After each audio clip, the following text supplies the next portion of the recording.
আমি শুরু করতে চাই মাহবুব কামালকে সাথে নিয়ে। অনেক ধন্যবাদ, আপনি আমাদের সাথে যুক্ত হয়েছেন। পেছনে একটু পরে যাই, সাম্প্রতিক ঘটনা দিয়ে বরং শুরু করি। 5 আগস্ট যখন আসলে এখানে 24-এর গণঅভ্যুত্থানের বর্ষপূর্তি হচ্ছিল এবং শেখ হাসিনা সরকারের পতনের, তখন ঢাকা বিশ্ববিদ্যালয়ে আমরা একটা অদ্ভুত দৃশ্য দেখলাম, সেটা খুবই সমালোচিত হয়েছে। সেটি হচ্ছে যাদেরকে মানবতা বিরোধী অপরাধের দায়ে ফাঁসি কার্যকর করা হয়েছে, বিচার মুখোমুখি করা হয়েছে, তাদের সবাইকে বিচারিক হত্যাকাণ্ড করা হয়েছে বলে তাদের সবার ছবি সেখানে টানানো হয়েছে এবং সেটা দেখতে প্রচুর মানুষ যাচ্ছে, ছবি তুলছে, একটা উৎসবের মধ্য করে তারা। এই যে 24-এর বর্ষপূর্তিতে কেন 71-এ যাদেরকে বিচার করা হয়েছিল তাদের প্রসঙ্গটি হঠাৎ আসলো, আপনার কি মনে হয়? দেখেন, আমি একটু আগে ডিবিসিতে বলছিলাম যে আমাদের এখানে এত ফিলোসফার জন্মাইছে, মানে কথা বলা মুশকিল হয়ে গেছে। সবাই ফিলোসফার এবং প্রত্যেকটা বিষয়কে ফিলোসফাইজ করা, একটা দার্শনিক গিয়ে দেওয়া। সবাই মানে মাহফুজ আলম থেকে শুরু করে সবাই একটা দার্শনিক কথা বলবে আর কি, নানাভাবে। মানে আমরা কিছুই জানি না, আমরা কিছুই মানে বুঝি না, এরকম আর কি।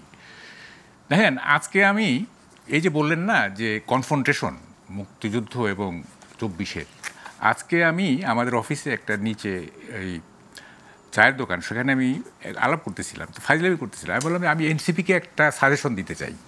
সেটা কেউ বললো কি? আমি বললাম যে আওয়ামী লীগের তো নিবন্ধন বন্ধ হয়েছে,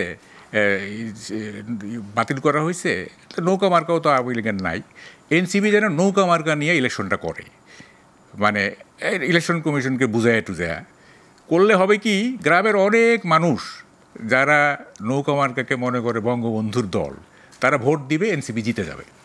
হ্যাঁ, তারপরে জেতার পরে বঙ্গবন্ধুকে ছুঁড়ে ফেলে দেবে।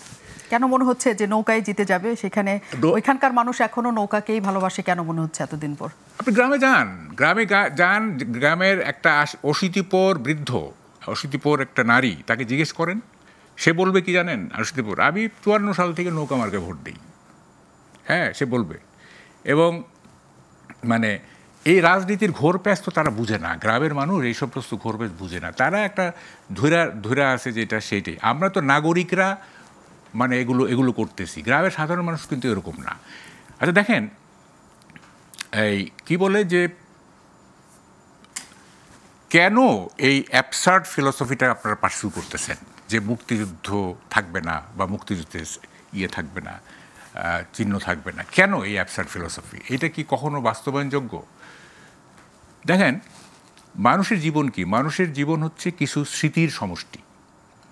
হ্যাঁ, যেমন আমি আজকে 70-71 বছর, আমার জীবন কি, এই কি করছি না করছি এইসব নিয়ে রাতে বসি। একজন এনসিপির নেতা বা একজন 25 বছরের ছাত্র, তার জীবন কি? সে সারাদিন হইচই করে ইত্যাদি, রাতে কি করে, কি তার কলেজ জীবন, তার স্কুল জীবন, প্রেমের কাহিনী, ব্যর্থ প্রেমের কাহিনী, এগুলি সে করে, মানে আওড়ায় আর কি। এবং স্মৃতি নেই মানে হচ্ছে সে মৃত, সে জড় পদার্থ। তা আপনারা আমাদের স্মৃতি মুছে দিতে চাচ্ছেন?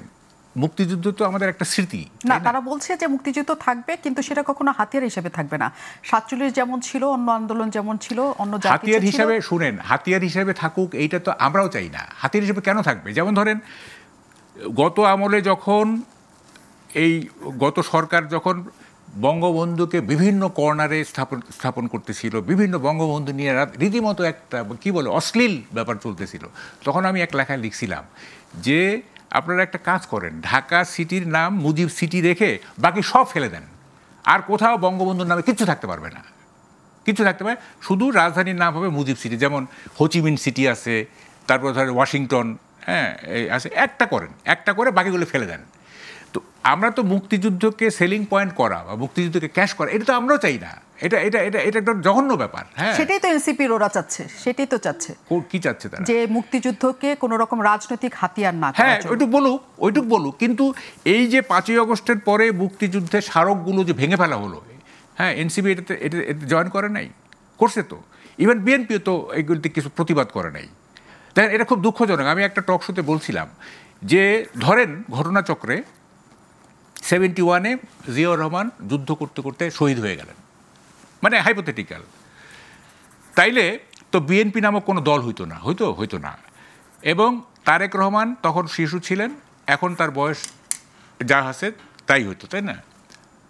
তো উনি কি দেখতেন? উনি দেখতেন যে, এবং ডেফিনেটলি জিয়াউর রহমান একজন হইতেন, মানে বীরশ্রেষ্ঠ হইতেন, 1 নম্বর বীরশ্রেষ্ঠ হইতেন না?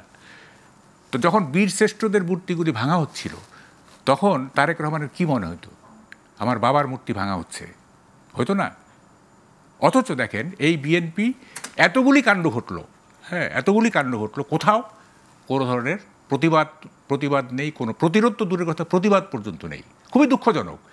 বিএনপির প্রতিষ্ঠাতা একজন মুক্তিযোদ্ধা, বীর উত্তম, উনি জেড ফোর্সের সবচেয়ে বড় কথা স্বাধীনতার ঘোষক, মানে ঘোষণা একটা ঘোষণা তো দিছেন উনি, তাই না? ফলে সেই দলটা এই স্বাধীনতার স্মারক এগুলি ভেঙে ফেলা হচ্ছে, হচ্ছে, তাদের কোনো নাই। তো এখন এই যে ব্যাপারগুলো চলতেছে কি কারণে, মানে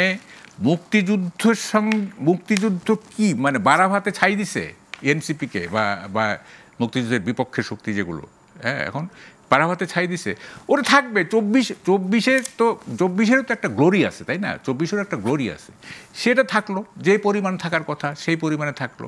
আপনার 24-এ আপনার নিহত হয়েছে যদি জাতিসংঘের হিসাব ধরেন তাহলে 1500, আপনার মুক্তিযুদ্ধে তো 30 লাখ, তাই না?